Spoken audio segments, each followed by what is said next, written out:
Vice Chancellor, I now take pleasure in introducing to you our guest speaker for today, Dr. Judy Dlamini. Dr. Judy Dlamini is the founder and executive chairman of the Mbekani Group. She is the former chairperson of Aspen Pharmacare Limited, a JSE-listed South African pharmaceutical manufacturer with more than 60 established business operations in more than 50 countries and product distribution in more than 150 countries. Mbekani Group celebrated 20 years in business in 2016. The group has operations and investments in different sectors, including pharmaceuticals, facilities and property management, tourism, surgical instruments management, and luxury fashion retail. Dr. Dlamini qualified as a medical doctor in 1985 from the University of KwaZulu-Natal. She has worked as a medical practitioner and later a consultant in occupational health. She has an MBA from WITS, after which she joined the investment bank. She obtained a doctorate in business leadership from UNISA, where she investigated the intersection of race, gender, and social class in women's CEO career progression and strategies for gender transformation at leadership level. One of the academic contributions from her research is the wheel theoretical model. She converted her thesis to a book titled Equal But Different, which was published in December 2016. The book was selected to the exclusive books Homebrew 2017 list under the business category. She is the recipient of the African Economy Builder Lifetime Achiever Award for 2016 from African Economy Builder Forum and the Global CEO's 2016 Africa's Most Influential Woman in Business and Government. Dr. Dlamini serves on several boards, and she and her husband are the founders of Future Nation Schools, a private schools group which offers futuristic technology enabled and epitomizes excellence in Africa.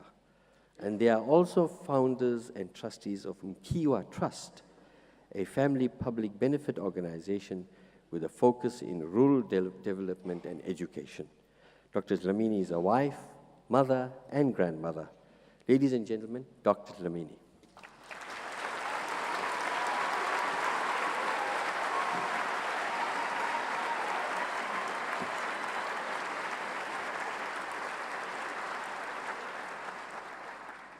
Thank you, Master of Ceremonies. The Vice Chancellor, Professor Max Price, the Dean of Health Sciences, Professor Bongani Mayosi, members of the convocation, the President of the SRC, parents, and graduates. Good afternoon. It's such an honor for me to address you on such an important event, celebrating success. 32 years ago, as reminded when my CV was read, that it was in 1985 when I found myself in a position where you find yourselves today. Actually, it doesn't feel like 31 years. Having just qualified with my MPCHB 32 years ago, I know the hard work that has enabled you to reach this point. I also know that you could not have achieved this on your own. So as I congratulate you in a job well done, I also congratulate your parents, not only for supporting you, but also for creating an ecosystem that allowed you to dream and enabled you to achieve your dreams. The lecturers that gave of themselves for your success, well done to all those stakeholders that actually have enabled us to be here to celebrate today. A lot has changed in the past 32 years, most of it in the right direction for our country. As a person, I have changed. For me, my definition of success has changed. Back then, when I was seated like you are today, I defined success as achieving financial independence. I thrived to attain this. I believed that financial independence leads to happiness. 32 years later, my definition for success has changed. Though I still believe that financial independence is important, I now define success as finding your purpose and living it.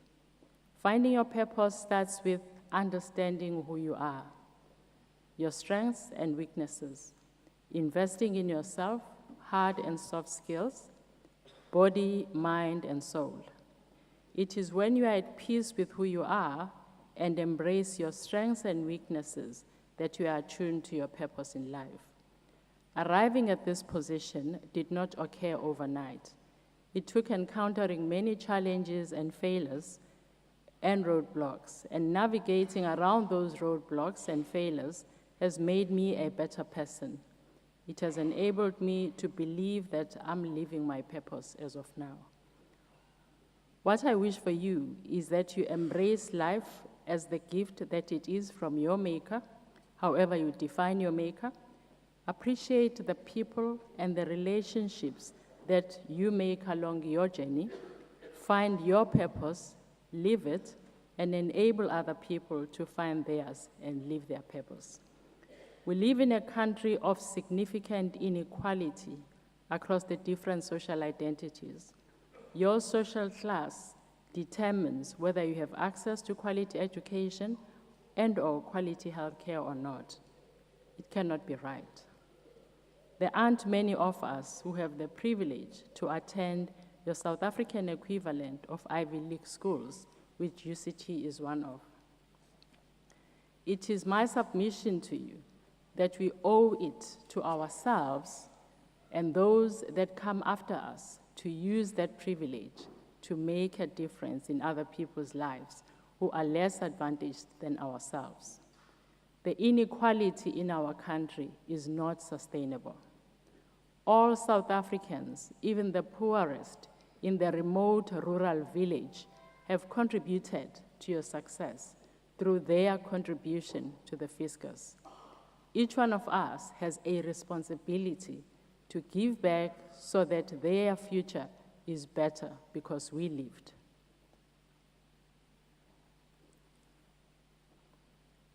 There are many ways of giving back, from serving the underprivileged, sharing knowledge, or through financial contribution to one child's education. I stress education because it has the highest impact to communities. It is a game changer for generations. It is our former president, Utatu Nelson Mandela, who stated that education is the weapon you can use to change the world. I add that education can change your world and other people's world. I used education to change my world, and now I'm using it to change other people's world. Some of you will leave the country to look for greener pastures, but you'll always have a bond with this country.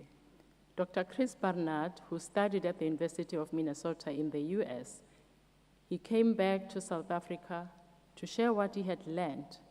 He is a good example of giving back to a country that made him. 50 years ago, he changed how we were perceived in the world in general, but in the field of medicine specifically, through the groundbreaking heart transplant that everyone in the room is aware of. As medical professionals, we are called to serve. When we take the Hippocratic Oath, we commit to this.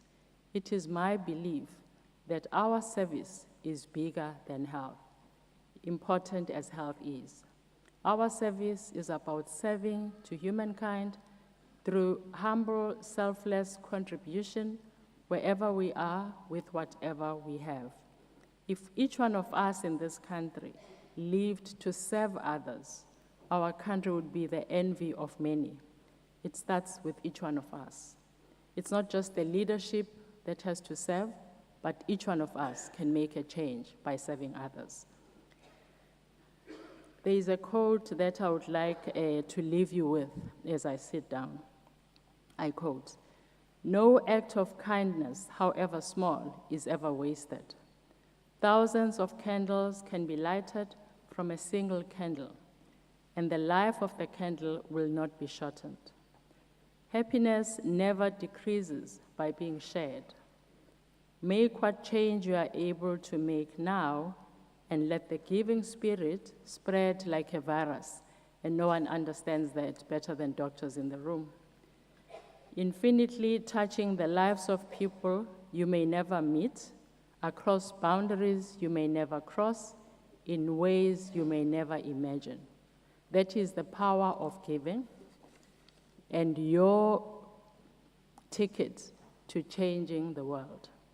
May you serve your life's purpose and also help others to live their purpose. I thank you. Congratulations.